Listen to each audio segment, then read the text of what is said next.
Also, a lot of discussion going on now is talking about how we can prevent homelessness, how we can prevent suicide. I've been hearing this for 50 years now, and we're not succeeding. The reason I think, and my doctorate is in some of these areas, like many of you have doctorates, the research shows that you don't start when the person leaves the military. The TAPS program is a failure. What you were saying. You have to start when they get into the military, and maybe even before with the recruiters sitting around here. You tell them their benefits. Perhaps explain to them what's going to happen when the 70% or so leave after the first 4 years. What you're going to run into, and that first sergeant and sergeant major should be discussing this like you are, continuously with these individuals. There shouldn't be a single veteran on the street. There shouldn't be a single suicide of a veteran because we don't handle it correctly, and we haven't changed in 50 years. We probably haven't changed even in 70 years. We have to change that. I'm serious about that. I'm very aggravated at the way the system works. When I have an opportunity to talk to congresspeople locally or at national, I get aggravated at them because they're not doing their job to help us. Talking about anti-Semitism, like Greg said, it's one aspect of hate within our community. The left wing, the right wing, doesn't matter. It's hate. The Jewish War Veterans was formed to fight anti-Semitism 127 years ago, but we've expanded beyond that. We're fighting against any kind of hate, against Black Americans, against Hispanic Americans, Asian Americans, transvestites. I just signed on to the first veteran service organization to do so, that the VA should be actually treating transvestites, those that want to convert over to a different sex, the way they treat everybody else, properly, with dignity, and allow them to convert over. Remembering these people that are converting over are our fellow veterans. They probably served in combat. They're adults. I'm not talking about children. Equal treatment for women. I know in Philadelphia, the Jewish War Veterans, American Legion, Veterans of Foreign Wars got together. And we made sure the 6th floor of the Veterans Hospital in Philadelphia is dedicated to women. They came up with $23 million to specifically dedicate that area to women. Yes, there is a separate entrance. I don't know if that was necessary or not. But it's an entrance that allows women to go into the kind of treatment they need and get privacy. Getting back to anti-Semitism, and I'll shut up. I'll try to get to the point. We can't allow anti-Semitism to exist because I remember back years ago when the Second World War ended and we heard about the Holocaust, there was some Lutheran preacher that said, you allow this group, the gypsies, to be taken away. You allow the socialists to be taken away. You allow the Jews to be taken away. And then when it comes to my turn, when I'm taken away and I disappear, probably in a concentration camp, there's nobody there to defend me. That's paraphrasing. We have to defend ourselves. We are veterans. We are military members. We are the ones that know we have to defend each other. Thank you for this opportunity to speak. Thanks for being here, all the way from New Jersey/Washington, D.C. We don't have the time, sir. I would like to, but we'll end up being here all day, and I just can't do it. But I do have to kind of conclude, but we're going to conclude with, I think, an appropriate conclusion. We talked about collaboration. We've talked about getting in the public, social media, those kinds of things. One of the best ways, one of the best resources we have to do that is through our celebrity community, our entertainment community.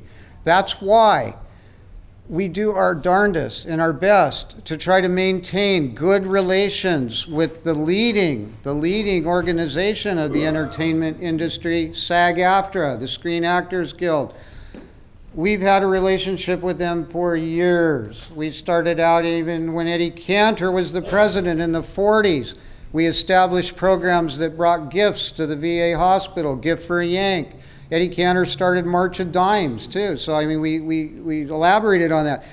we had the Hollywood Canteen in those days. Everybody would hang out at the Hollywood Canteen. I mean, the biggest stars on the planet would be there, and they were all vet supporters. Most of them were veterans. So I just want to conclude our speaking part with a few remarks from the wonderful Pink Lady. And please, share something with us from SAG-AFTRA. Thank you so much. Well, it's lights, camera, action.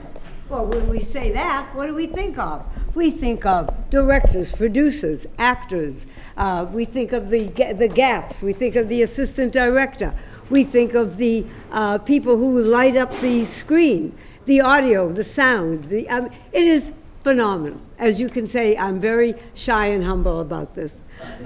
SAG-AFTRA, Veteran Military Committee, has always gone in to taking care of our veterans.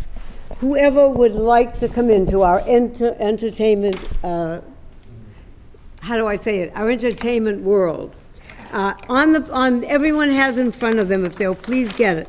This will take easy time, 1, 2, 3. You have in front of you a packet. And the packet, here you go, Jerry. The packet has, number 1, our mission statement. Our mission statement is a goal to reach out to those veterans who want to come into our community by giving them workshops, helping them sustain a new environment to belong to a community of entertainers. The second page, which I'm proud to do, is all our programs, and we have so many programs that it's hard to go into it. The NBC Universal Veteran Network LA Launch Program, who helps us, NBC, get our work for our veterans. The third page, most important, the Motion Picture and Television Fund literally gives our veterans who don't realize how many benefits they have for their lives. When you go in and you ask a veteran, well, did you know that you could do this? They go, well, no. Well, the Motion Picture and Television Fund helps them learn about all their benefits. On the next page, the fourth page, you will see from Jackie Perez, a very lovely lady who works with our SAG-AFTRA organization. She has listed here the websites of all the different areas that if you're interested in becoming into our entertainment field, you can look at. And then on the bottom of the page, Jane Austen, our president, who couldn't be here, but we have Michael Major Gregory, who can tell you all about it when you see him and say hello later.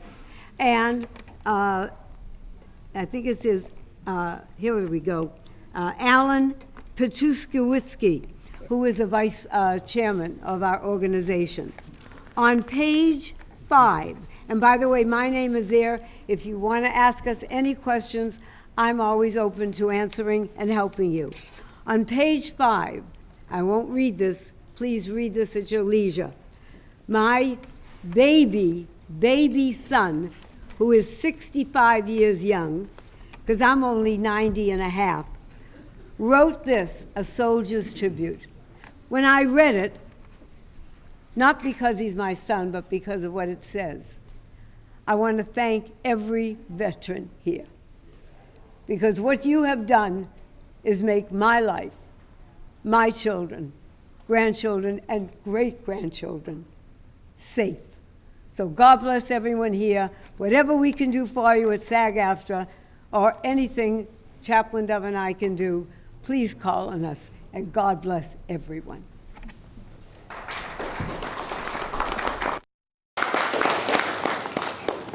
Okay, so here's the deal. I look at the clock, of course we're behind time. We've got a big program ahead of us downstairs on the second floor. I'm going to ask everybody, please, take a few minutes to freshen up if you would like to, but make your way down to the Lincoln Room, second floor, Lincoln Room. We will be what we really came here for. I mean, we came here for this, but we also came here to honor 2 Medal recipients. We've got a nice program down there. You're going to hear some more about some of this stuff incorporated into that program. I want to thank everybody for your generous time, your wisdom, your knowledge. And let's make our way to the second floor, please. Lincoln Room.